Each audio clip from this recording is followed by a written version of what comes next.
بے شک خالق نے اول آدم نام کا ایک شخص خلق کیا اور وہ ہدایت یافتہ تھا، مگر ہدایت کے لیے اس کے سامنے کوئی نہ تھا۔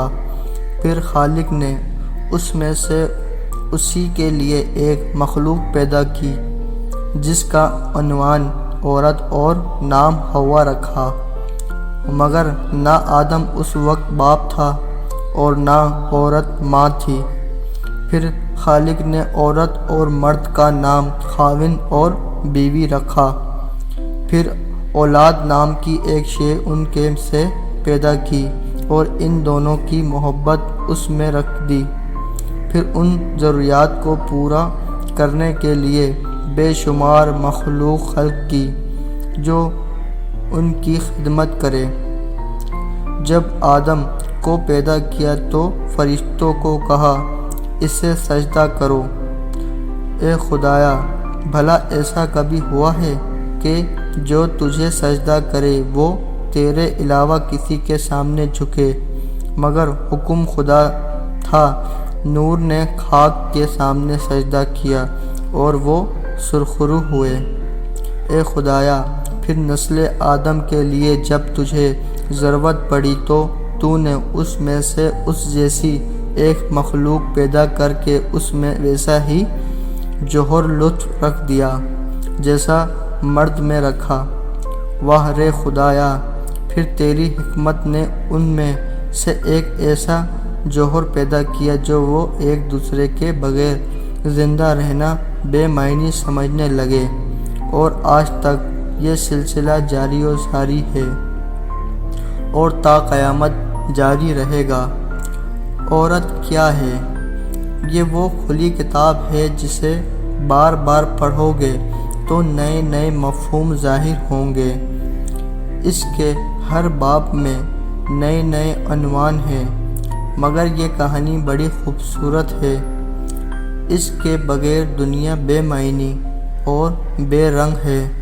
یہ محبت اور زندگی کی طلب کا سرچشمہ ہے۔ عورت کی زندگی کے تمام حصے بڑے پر لطف ہیں، وہ ماں ہو، بیٹی ہو، بہن ہو یا بیوی ہو، مگر سوچ لو سب کا تقدس یکساں ہے۔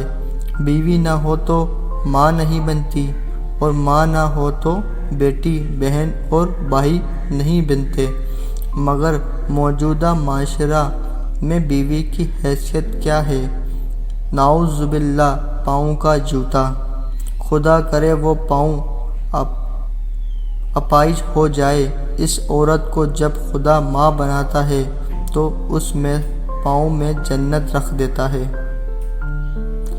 عورت نسل انسانی کی ماں ہے۔ ماں صرف ماں ہوتی ہے۔ اس کی نہ کوئی قومیت ہوتی ہے اور نہ ہی نسل، نہ ذات، اور محبت کی دیوی ہوتی ہے۔ خدا نے بھی اس کی محبت کا اقرار کیا ہے، اور ماں بھی ایک عورت ہے۔ ماں کے پاؤں میں بے شک جوتا نہ ہو مگر جنت ضرور ہے۔ باپ کے سر پر لمبا شملہ اور پاؤں میں بہترین جوتا، شاہانہ لباس، مگر وہ ذہنی اور روحانی طور پر عورت کا محتاج ہے۔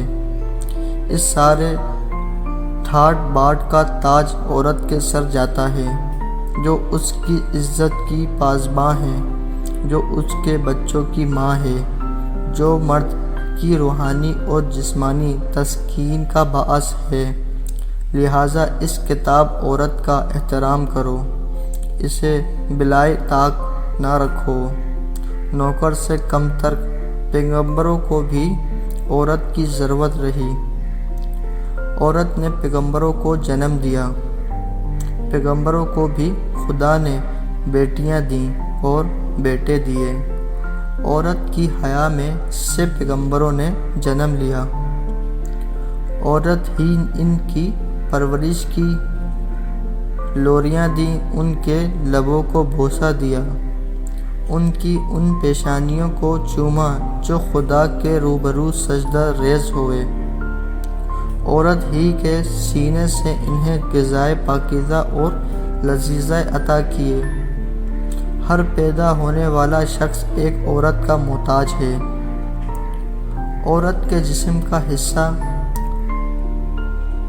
اولوگ اور ہوس پرستوں اور بدمعاشوں اور بدمعاشوں، تم نے عورتوں کو رسوا کیا، اسے دنیا کی منڈی میں فروخت کیا، اسے زندہ زمین میں دفن کر دیا۔ اس کا گناہ کیا ہے؟ کیا خدا نے ہی اسے عورت نہیں بنایا؟ کیا تم اس میں سے پیدا نہیں ہوئے؟ کیا تم ہی اس کی رسوائی کا باعث نہیں ہو؟ کیا تم ہی اسے سرباز نہیں لے آئے؟ کیا تم نے ہی اسے بے لباس دیکھنے کی تمنا نہیں کی؟ او مرد نوخیز، سمجھو وہ پہلے زوجہ محترمہ ہے، پھر تمہارے بچوں کی ماں ہے، ماں پھر ماں۔ لفظ ماں کا ہی احترام کرو۔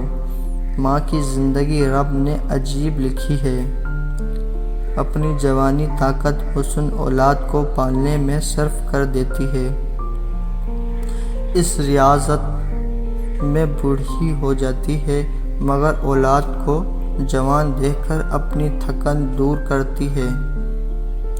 عورت ایک ہے مگر اس کے روپ 4 ہیں، اور ہر روپ میں ایک عورت ہے۔ ہر عورت کا ایک جذبہ ہے، رشتہ ہے، مقام ہے، احترام ہے، حیا ہے، وفا ہے، ذمہ داری ہے، مگر عورت کا مقام اصل اور حقیقی چادر اور 4 دیواری ہے۔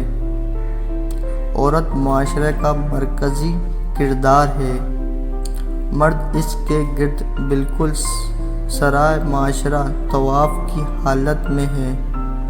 عورت کے کسی رشتہ کو مقدس قرار دیا جائے تو اطمینان انتہائی مشکل ہے۔ جس نظر سے بھی دیکھا جائے اس میں ایک تقدس ہے، صرف فرق ہے تو نظر کا روانہ سب عورتیں جبلتی طور پر ایک جیسی ہیں۔ یہ جنس فقرہ کا اپنا مقال ہے اور خدا کی حکمت اور دانائی کا کامل نمونہ۔ نظام قدرت میں مرکزی کردار عورت ہے۔ عورت دراصل قربانی کا دوسرا نام ہے۔ یہ روح پہ حکمرانی کرتی ہے مگر خود بے روح ہے۔ یہ مرد کے لیے کھیتی قرار دی گئی ہے۔ انہیں ایک ہی ہوتی ہے مگر اس میں پایا جانے والا خدا کا نور عورت کو مختلف انداز میں دیکھتا ہے۔ ہر عورت کی حدود کا تعین کر دیا گیا ہے۔ کچھ کا رشتہ خدا بناتا ہے اور توڑتا نہیں، اور کچھ خدا بناتا ہے مگر انسان اسے توڑتا ہے۔ وہی رشتہ سب سے مضبوط تر اور سب سے کمزور تر ہوتا ہے۔ وہ جیسے عرف عام میں لوگ جوڑے آسمانوں پہ بنتے ہیں کہتے ہیں، تو پھر وہ زمین پر ٹوٹتے کیوں ہیں؟ انہیں رویوں پر میں نے کتاب عورت پر اپنے خیالات کا اظہار کیا ہے۔ جیسے جیسے میرے خیالات نے سفر کیا ہے اور عورت کے رویوں کا جائزہ لیا ہے، ویسے ویسے اپنی رائے کا اظہار کیا ہے۔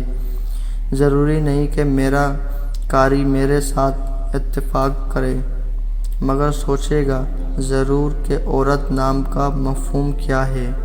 جب عورت کا نام آتا ہے تو اس کا مفہوم زندگی کا ساتھی لیا جاتا ہے۔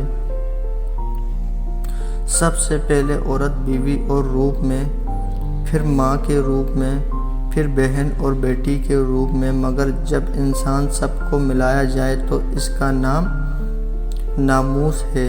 ناموس سب کی سنجی ہوتی ہے۔ عورت کا سب سے نازک روپ بیوی ہے، جس کا مرد کی زندگی میں بڑا اہم کردار ہے، بلکہ دنیا کو خلق کرنے کا مقصد یہی رشتہ ہے، اور سب سے زیادہ تلخ اور شیریں بھی یہی ہے۔ بن جائے تو ٹوٹتا نہیں اور ٹوٹ جائے تو بنتا نہیں۔ پیار اور محبت بھی اس رشتے کی تخلیق ہے، یہی مرد کی زندگی کا قیمتی اثاثہ ہے۔ اس کے بغیر کوئی گھر نہیں۔ یہ افزائش نسل کی ضمانت ہے، باقی سارے رشتے اپنا مفہوم خود رکھتے ہیں۔ بیوی کا مطلب زندگی کی روح، ایک کشش شکل، ذہن پر سوار کوئی حقیقت۔ عورت کا اپنا کوئی گھر نہیں ہوتا اور سارے گھر اس کے اپنے ہیں، کیونکہ اس کے بغیر کوئی گھر نہیں ہوتا۔ رہائش گاہ اور قیام گاہ ہیں۔ عورت معاشرہ میں امن کی ضمانت ہے۔ اگر چاہے تو سرزمین پر کوئی گناہ سرزاد نہ ہوگا، یہ اس کے کردار کا حسن ہے۔ میں نے اپنی تمام تحریروں میں جہاں اور جیسے عورتوں کا ذکر کیا ہے، انہی ایک جا کر کے اس کا عنوان عورت رکھا ہے۔ میرے قاری کو یہ اجازت ہے وہ اس پر اپنی رائے قائم کرے، تنقید کرے، بہتر علم رکھے۔ بہرحال اس امر سے میرا قاری انکار نہیں کر سکتا کہ اس کی زندگی عورت کے طواف میں رہتی ہے، ورنہ زندگی کے باقی رہنے کا جواز ختم ہو جائے۔ انسان سب سے زیادہ عورت کے بارے میں سوچتا ہے۔ خدا نے اس لیے اسے بنایا تھا، عورت ہی نہ بابا جان کو جنت سے نکلوایا تھا۔ اس کی بات ضرور مانو، مگر عمل اتنا کرو جتنا آپ کی عقل کہتی ہے۔ عورت کی عقل استعمال مت کرو، یہ ناقص العقال ہوتی ہے اور اس کے فیصلے مرد کے مقابلے میں کمزور ہوتے ہیں۔ مگر اس سے مشورہ ضرور کرو اگر زندگی میں آسانیاں چاہتے ہو اور امن و امان کی ضرورت ہے۔